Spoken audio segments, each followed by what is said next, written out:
So this is the final conclusion or follow-up to Flesh and Bone Part 2, Flesh and Bone Part 3, and Flesh and Bone Part 4. So this would be Flesh and Bone Part 5. So if you watch the other Flesh and Bone videos, you know that I'm working on a theory. So this theory has to do with blood and light essentially being one and the same.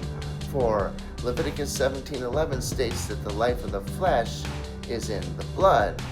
And we are also told from the scriptures that the source of life abiding in the blood is the light of men. John chapter 1 verses 4 through 5 says this of Jesus: "In him was life, and that life was the light of men." 1 John chapter 1 verse 5 states that God is light. In him there is no darkness at all.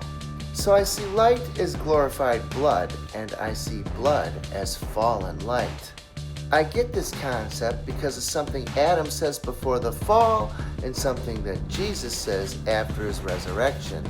Before the fall, Adam looks upon Eve and says that she is bone of his bones and flesh of his flesh, yet he never mentions blood. And Jesus, after his resurrection, says to his disciples in Luke chapter 24, verse 39, "See my hands and feet, that it is I myself? Touch me and see, for a spirit does not have flesh and bones, as you see that I have." So we know God's eternal, and we know that God is light, and we know that when we reach the speed of light, time stops. Therefore, that makes being within the light, or it makes light itself, eternal.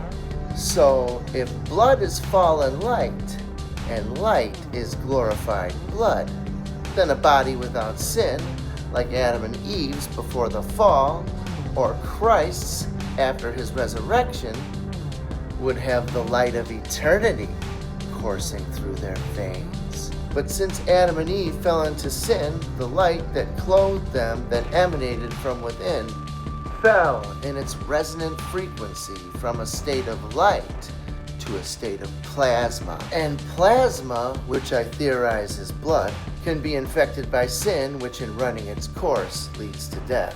And this is why Jesus came and poured out his spotless blood like a drink offering. And this blood is the purifying light that Jesus poured out of himself to cleanse the world.